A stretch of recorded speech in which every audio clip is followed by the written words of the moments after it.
Ito nga bang si Rom de la Rosa ay magpapaalam na dito sa Magnolia Chicken Templados. Kahit nanalo ang Magnolia kontra dito sa Converge FiberXers, mukhang gusto ng management na baguhin yung kanilang lineup para mabigyan sila ng mas malakas na mga players na magagamit.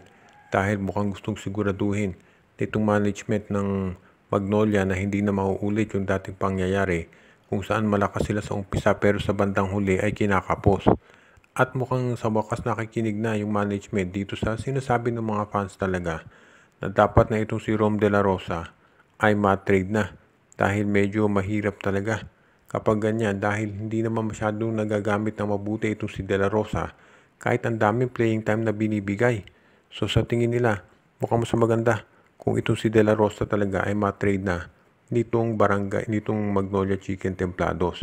If ever na ma-trade yan, sa tingin ng karamihan ay po pwede na magkaroon ng panibagong, sabihin na nating breath of fresh air para dito sa hotshots. Pero depende yan syempre kung sino ang makukuha nilang kapalit.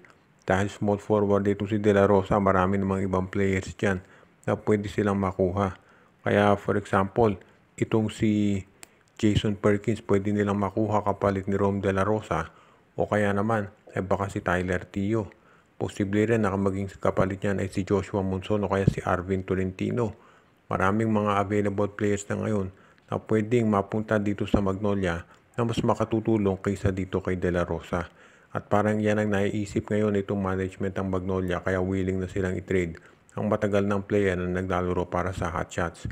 Kung sakaling matuloy ito, magkakaroon ito ng isang significant effect dito sa lineup ng Magnolia dahil parte ng rotation talaga nila si Rome. Kaya sa tingin ko, hindi na ako man magugulat kung ang Magnolia biglang gawin tong trade na to kahit galing sila sa panalo.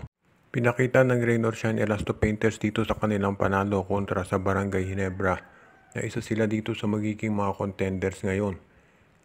Powerhouse team ang Ginebra pero nakita natin kung paano pinalakas nitong Magnolia, nitong Rain or Shine yung kanilang lineup ngayon at kinaya nila itong Gene Kings.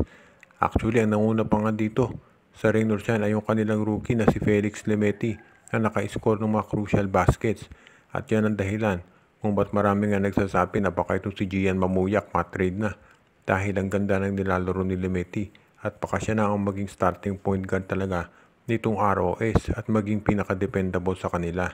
Kaya sa tingin ko, hindi na magugulat ang karamihan kung bakit parang ang husay talaga nitong si Coach Yeng Giao pagdating sa pag-pick up ng mga rookies. Walang team na sabihin natin nakaamoy dito kay Lemeti. Pero kinuha siya nitong Rain or Shine Elasto Painters dahil sinabi nga ni Coach Yeng Giao may nakita siya sa laro nito. At yan ang dahilan kung ba't nila ito kinuha. At nakita naman natin na ang ganda talaga ng performance nito. So yan ang dahilan kung bakit marami nagsasabi na talagang parang isang henyo itong si Coach Yeng Giao sa pagkuha ng mga rookies. Alam niya kung sino yung kinakailangan ng Rain or Shine. At yung mga players talaga na magkakaroon ng tsansa na magbigay sa kanila ng panalo. Kaya sa ngayon, masasabi natin talaga na hindi swerte actually dahil talented ito si Coach Yeng Giao sa pagkuha ng rookies. Yan ang dahilan kung bakit sila ay ngayon nasa may 2-0 record na at ang early leader doon sa kanilang group. Sa ngayon, itong Rain or Shine, maganda ang future nila dahil magkahalong veterano at mga bagong players ang meron sa lineup. So, dyan natin makikita talaga na magiging force to reckon with itong Rain or Shine Elasto Painters. Kaya yan ang maganda. Ibig sabihin, lalo na at isang independent team, itong Rain or Shine ngayon.